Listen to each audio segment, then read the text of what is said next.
Hello and welcome to The Simple Skeptic. Please hit the like and subscribe button if you haven't done so already, and if you hit that bell, you'll be notified every time one of my videos comes up. I went to another counter-protest against protesters at a drag queen story time last weekend, and I've got to honestly say I don't know how much more of these I can do, because it's just a hotbed of stupidity. Unfortunately, it's also become a hotbed of fascism because Nazis are starting to show up. And it's only a matter of time before I lose it and give somebody a bad name. So there are 3 more coming up this Saturday. I plan on attending all 3, but I'm going to try to control myself. I can't promise that I'll do that if Nazis show up, but I will control myself around the actual protesters, the people who think that drag shows are not appropriate. I've got some video I took at the last one. I'm going to heavily edit it because the last thing you need is interminable amounts of people yelling at each other. It's the only way you can get through the noise that they're making, and it isn't pleasant to watch. But I'm going to address some of the points that they brought up, and you can see whether you agree or disagree. This woman was sort of the leader of the protesters.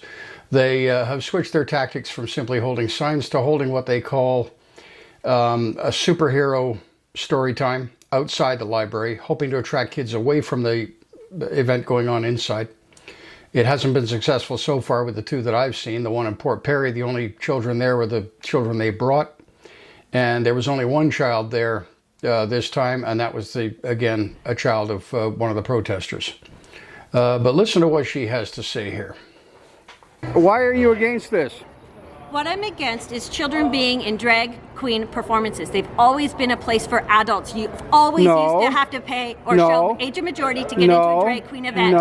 No, you haven't always had to pay and show an age of majority card. It's true that many drag queen performances are held in places like nightclubs where children aren't normally allowed in anyway, but they've always been open to anybody if they're not held in a place like that. They can be held anywhere, and they've been going on for a long time. Have you ever been to England? Sir? Have you ever been to England? Sir? Have you ever been to England? This is Canada. What I was trying to point out to her about being in England was that it's been a tradition over there for a very, very long time to have what they call a pantomime around Christmas time, which is a comical play put on for families. Children are especially invited. They love it.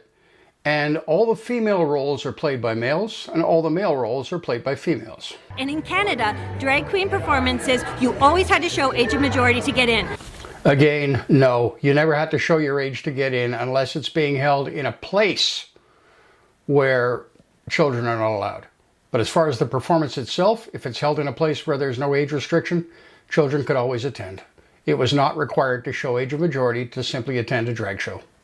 Children were never welcome in drag queen performances. Prove that. Pre-COVID. Perhaps you forgot what we used to do pre-COVID. Pre-COVID. That has nothing to do with whether you're required to show age of majority to attend a drag show or not. She's obviously a conspiracy theorist who thinks that COVID changed the entire world. Well, it did, but not in the way they think. That is not pantomime in there. That is making a mockery of womanhood. And no, it is not making a mockery of womanhood. Making a mockery of womanhood? That would take a book to explain why she's wrong. Along out with Dr. Seuss and ABCs and singing Wheels on the Bus, not Jacob's New Dress and watch me sing opera or lip sync opera. That is not a child event. A 3-year-old does not understand that. Well, maybe they will after they come out. What secret society do you belong to? I don't belong to a secret society, but you're a conspiracy theorist, so that's typical of you. No, I don't belong to a secret society. I'm actually a mother and a soccer coach. Okay, so you also believe in conspiracy theories. Please tell the truth. Wheels on the Bus. And my son. They want Dr. Seuss. My son right there, when he was 3 years old, he loved things like opera. Oh, then you got lucky, sir. Did you not? No. You loved things like opera when you were 3 years old? You loved singing? Does he know what opera is?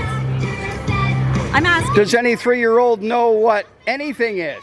They know Wheels on the Bus. They know. Yeah, they know Wheels. Oh, so you Dr. only Seuss, want to keep them as ABC. children. You want them singing that when they're They know 19? 5 silly monkeys jumping on us because we were leaving you guys alone to Yeah. do your grooming.